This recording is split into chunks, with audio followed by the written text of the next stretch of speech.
బాలీవుడ్లో 'three idiots' movie వచ్చి ఎంత సంచలనం సృష్టించిందో మనందరికీ తెలుసు. ఆ సినిమాని శంకర్ గారు కూడా రీమేక్ చేశారు. అయితే మన ఆయన రీమేక్ చేసిన తర్వాత అది అంత సక్సెస్ కాలేదు కానీ, బాలీవుడ్లో ఈ సినిమా మాత్రం సునామీ సృష్టించింది అప్పట్లో. మంచి కలెక్షన్లు అయితే వసూలు చేసింది. అయితే ఇప్పుడు ఈ సినిమా మళ్ళీ సీక్వెల్ అయితే రాబోతుంది. 'త్రీ ఇడియట్స్‌కి 4 ఇడియట్స్' అనే టైటిల్‌తో ఈ సినిమాని తెరకెక్కిస్తున్నారనేది ఒక సమాచారం. మనం దీని గురించి క్లియర్‌గా ఈ వీడియోలో మాట్లాడుకుందాం. ముందుగా మన ఛానల్ సబ్స్క్రైబ్ చేసుకున్న వాళ్ళు సబ్స్క్రైబ్ చేసుకొని పక్కన బెల్ ఐకాన్ ఆన్ చేయండి.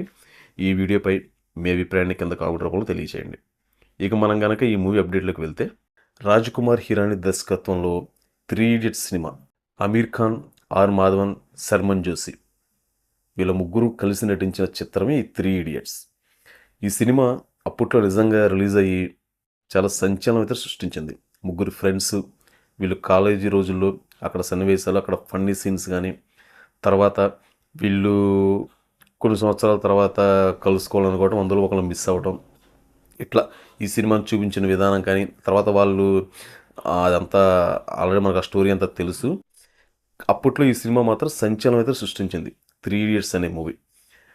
అయితే ఇప్పుడు ఈ సినిమాని సీక్వెల్గా 4 ఇడియట్స్ అనేది పేరుతో తీయాలని నిర్ణయించుకున్నారంట చిత్ర యూనిట్.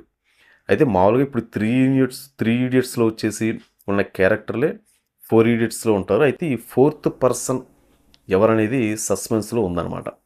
ఆ ఫోర్త్ పర్సన్ ఎవరు ఏంటనేది అయితే మాత్రం ఇంకా రివీల్ అయితే కాలేదు కానీ, దాని గురించి అయితే చర్చలు అయితే జరుగుతున్నాయంట. కథ ఫైనల్ కూడా వచ్చిందని అంటున్నారు. ఆ హీరో ఎవరు ఏంటనేది అయితే క్లారిటీగా బయటికి అయితే రాలేదు కానీ రావాలి. కానీ ఈ సినిమా నిజంగా అప్పుడు చాలామంది యూత్ని కూడా ఇన్స్పిరేషన్ చేసింది. అసలు అద్భుతమైన విజయాన్ని అయితే అందుకుంది. మనకొచ్చేసి శంకర్ గారు ఆ మూవీని రీమేక్ చేశారు కానీ ఆ సినిమా అందుకున్నంత అంచనాలని శంకర్ గారు రీమేక్ చేసిన సినిమా అయితే మాత్రం అందుకోలేకపోయింది.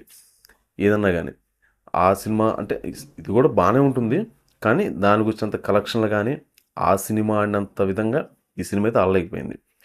ఇప్పుడైతే మాత్రం ఈ సినిమాకి సంబంధించి సీక్వెల్ అయితే వస్తుందని ఒక క్లారిటీ అయితే వచ్చింది. అయితే ఇప్పుడు ఈ సినిమా కథ ఏంటి, స్టోరీ ఏంటి, అంటే దీనికి కంటిన్యూషన్ ఏమన్నా వెళ్తుందా, లేదంటే కనుక ఇంకేదన్నా కథలో చిన్న చిన్న మార్పులు చేసి వేరేగా ఇంకేమైనా చూపిస్తారనేది మనకు ఒక క్లారిటీ అయితే ఇంకా రాలేదు కానీ ఇన్ఫర్మేషన్ అయితే ఇదనమాట చిత్ర యూనిట్ నుంచి వచ్చింది ఈ సినిమాకి సంబంధించి. అయితే ఖచ్చితంగా 4 ఇడియట్స్ అనే టైటిల్తో ఈ సినిమా రాబోతుంది అనేది మాత్రం మనకు ఒక క్లారిటీ అయితే వచ్చింది. మేబీ నేను అనుకోవడం ఏంటంటే, ఇప్పుడు ఈ సినిమా ఎక్కడైతే ఎండ్ అయిందో ఆ ఎండ్ అయిన దగ్గర నుంచి వీళ్ళు స్టోరీ కలుపుతారేమో అనుకుంటున్నాను నేను. అయితే మధ్యలో ఇప్పుడు ఈ ఫోర్త్ పర్సన్ యాడ్ చేస్తున్నారు కదా! అసలు ఈ ఫోర్త్ పర్సన్‌ని ఎలా యాడ్ చేస్తున్నారు? ఎందుకు యాడ్ చేస్తున్నారు? అక్కడ ట్విస్ట్ ఏంటి అనేది ఇది కొంచెం సస్పెన్స్ అందరికి. మనకి ఇప్పటి వరకు తెలిసి ఆ 3 ఇడియట్స్‌కి సంబంధించి స్టోరీయే రన్ అయింది. దానికి సంబంధించి మనకి సీక్వెల్ అంటే మనం అదే అనుకుంటాం. కానీ ఇక్కడ ఇప్పుడు ఫోర్త్ పర్సన్ వచ్చేవాడికి ఇప్పుడు ఇతని క్యారెక్టర్ ఎలా మధ్యలో వస్తుంది? ఇతని క్యారెక్టర్ ఎలా కలుపుతారు మధ్యలో? అనేది కొంచెం ఇంట్రెస్టింగ్ పాయింట్ ఈ సినిమాలో. ఇది తెలియాలంటే మనకి ఈ సినిమాకి సంబంధించి ఏదన్నా ఇన్ఫర్మేషన్ బయటికి రావాలి. ఏదన్నా టీజర్ గాని బయటికి రావాలి. లేదంటే గనక ఏదైనా స్టోరీ అయినా రివీల్ కావాలి.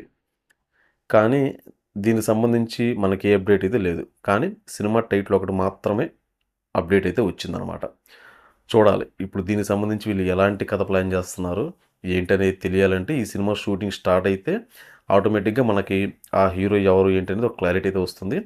తర్వాత ఏదైనా మోషన్ పోస్టర్‌ని బట్టో లేదంటే గనక ఏదైనా టీజర్ రిలీజ్ అయితేనో దానిపై అయితే మాత్రం ఒక క్లారిటీ అయితే వస్తుంది. ఏది ప్లాన్ చేసినా గానీ ఈ సినిమాకి సీక్వెల్ అంటే కొంచెం గట్టిగానే ప్లాన్ చేస్తున్నారనేది మాత్రం అర్థమవుతుంది మనకి. ఆ సినిమా అప్పట్లో ఎంత హిట్ సొంతం చేసుకుందో ఇప్పుడు దానికి తగ్గట్టుగానే ఈ సినిమా అయితే ప్లాన్ చేస్తున్నారు. అయితే ఇందులో ఇక్కడ ఇంకొక మైనస్ కూడా ఉండొచ్చు. ఎందుకంటే ఇలా సీక్వెల్‌గా వచ్చిన సినిమాలు అన్నీ కూడా హిట్ అవ్వలేదు. కొన్ని బోల్తా కొట్టిన సినిమాలు కూడా ఉన్నాయి బాక్స్ ఆఫీస్ దగ్గర. మనకి అలాంటి ఉదాహరణలు చాలా ఉన్నాయి మనకి. కాకపోతే వీళ్ళు కంటెంట్ ఏదన్నా కొత్తగా ప్రెజెంట్ చేస్తేనే, కొత్తగా చూపిస్తేనే ఇవి సక్సెస్ అయ్యే అవకాశాలైతే ఎక్కువుంటాయన్నమాట. సేమ్ ప్యాటర్న్‌లో గనక సినిమా వెళ్ళిందంటే ఆటోమేటిక్‌గా ఏమవుతుందంటే ఇక అది రెగ్యులర్ ఫార్మాట్‌లోకి వచ్చేస్తది. ఏదన్నా కొత్తదనం చూపియకపోతే అది ఇక ఆడియన్స్‌ని ఆకట్టుకునేలాగా ఉండకపోయినా ఇక అది జనాలకి ఎక్కే అవకాశం అయితే ఉండదు. వీళ్ళేదైనా డిఫరెంట్‌గా చూపియాలి, డిఫరెంట్‌గా ప్లాన్ జేయాలి. అది ఏంటనేది మనకి దీనికి సంబంధించి ఇంకేదైనా ఒక వీడియో రిలీజ్ అయితేనే, లేదంటే టోటల్‌గా సినిమా రిలీజ్ అయినప్పుడు అప్పుడైతే తెలుస్తుంది మనకి. చూద్దాం. ఈ మూవీ గురించి అయితే వచ్చిన అప్డేట్ అయితే ఇదనమాట. ఇక ఈ కాస్టింగ్ ఏంటనేది త్వరలో అయితే రివీల్ అయితే అప్పుడు మళ్ళీ మనకు మాట్లాడుకుందాం ఈ సినిమా గురించి. ఇదండి అప్డేట్ ఈ సినిమా గురించి అయితే. 3 ఈడియట్స్‌ని సీక్వెల్‌గా 4 ఈడియట్స్. ఈ దీని గురించి ఇన్ఫర్మేషన్ గనక మీకు ముందు తెలిసుంటే గనక కింద కామెంట్ రూపంలో తెలియచేయండి. తిరిగి మళ్ళీ రేపు మరొక అప్డేట్‌తో మళ్ళీ మనం కలుసుకుందాం.